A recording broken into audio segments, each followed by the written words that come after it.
అనిల్ రావుపూడి గారి మీద నిజంగానే ఇంత నెగిటివిటీ అవసరం అంటారా? ఫ్యామిలీ ఆడియన్స్ ఎంతో మంది ఆయన మూవీస్ వస్తుందంటేనే ఆ డైరెక్టర్ మంచి సినిమాలు తీస్తాడు అనే ఒక గుర్తింపు పెట్టించుకున్న అనిల్ గారు ఇవాళ యూత్ నుంచి మాత్రం ఎలాంటి సపోర్ట్ అయితే తీసుకోవడం లేదు. సోషల్ మీడియాలో ఎక్కడ చూసినా ఇది కామెడీయా, దీన్ని క్రింజ్ అంటారు, ఇదేం సీన్ రా బాబు అంటూ ఇలా రకరకాల మాటలతో ట్వీట్స్ చేస్తున్నారు. నా వరకు అనిల్ రావుపూడి గారి మూవీస్ అన్ని నాకైతే ఇష్టమే.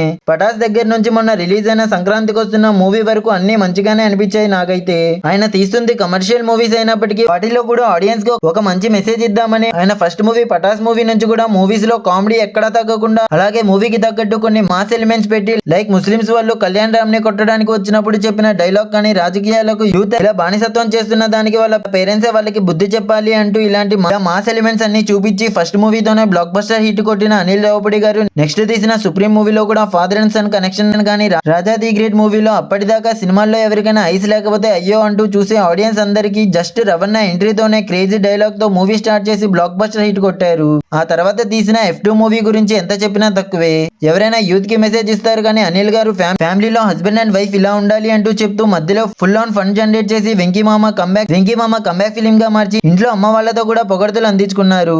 ఆ తర్వాత మళ్ళీ సూపర్ స్టార్ మహేష్ బాబు గారితో సర్లేరు నీకెవరు అని తీసి ఫ్యాన్స్ అందరూ ఆయన దగ్గర నుంచి మిస్ అయిన మహేష్ గారి కామెడీ టైమింగ్ కానీ డాన్సెస్ కానీ వేరే లెవెల్లో చూపిస్తూ మరోవైపు పొలిటీషియన్స్ చేసే ప్రతి పని కామన్ మ్యాన్ కూడా తెలుసుకోవాలి అని ఓ సీన్ పెట్టి క్రేజీ స్క్రీన్ ప్లే తో మూవీ ఎండింగ్ లో కూడా రాజకీయ నాయకులు ఎవరైనా కరప్టెడ్ గా వాళ్ళ స్టేట్స్ ని రూల్ చేస్తే ఇలా 3 months ఆర్మీ ట్రైనింగ్ కి తీసుకొచ్చి వాళ్ళని బాధ్యత గల పౌరులుగా మార్చాలి అని ఓ మంచి పాయింట్ అయితే చెప్పారు. ఆ తర్వాత తీసిన F3 సినిమాలో కామెడీ కొంచెం మిస్ఫైర్ అయినా కూడా మూవీలో మెసేజ్ మాత్రం చాలా సాలిడ్ గా ఉంటది. మళ్ళీ గాడ్ ఆఫ్ మాసెస్ బాలయ్య అని పెట్టుకుని ఓ ఎనర్జెటిక్ పర్ఫార్మెన్స్ తో అందరినీ మెప్పిస్తూ లేడీస్ అంటే వంటింట్లో కుందేళ్లు మాత్రమే కాదు, ఇలా కష్టపడి చదువుకొని ఆర్మీ డిపార్ట్మెంట్స్ లో వాళ్ళకు కూడా మంచి భవిష్యత్తు ఉంటుంది అని ఓ క్రేజీ మెసేజ్ అయితే ఇచ్చారు.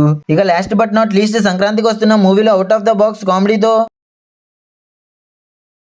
అప్పటి వరకు ఏ రీజనల్ మూవీకి లేని కలెక్షన్స్ తెప్పించి యూనిక్ డైరెక్టర్ గా పేరు తెచ్చుకోవడమే కాకుండా ఆ మూవీలో కూడా లాస్ట్ లో మీకు పెళ్లికి ముందే ఏమైనా రిలేషన్స్ ఉంటే అవన్నీ మీ భార్యలకి చెప్పకండి అంటూ ఫన్నీ మెసేజ్ అయితే ఇచ్చారు. రేపు కూడా మనశంకర్ వరప్రసాద్ మూవీలో చిరంజీవి గారిని వింటేజ్ లుక్స్ లో చూపిస్తూ ఫ్యామిలీస్ కి తగ్గట్టుగా కామెడీ కూడా ఉండిద్ది అని చెప్పకనే చెప్పారు. అంతేకాదు ఫ్యామిలీ ఆడియన్స్ కి ఆయన మూవీస్ అసలు ఒక నాస్టాల్జియా ఫీలింగ్ అయితే తెప్పిస్తుంది. అందుకే ఆయన మూవీస్ కి ఫ్యామిలీస్ అందరూ ఈ రేంజ్ లో కనెక్ట్ అయిపోయారు. రేపు కూడా ఇదే రిపీట్ అవ్వచ్చు అని నా గట్టి నమ్మకం. మరి ఈ వీడియో మీద మీ ఒపీనియన్ ఏంటో కామెంట్ చేయండి గైస్.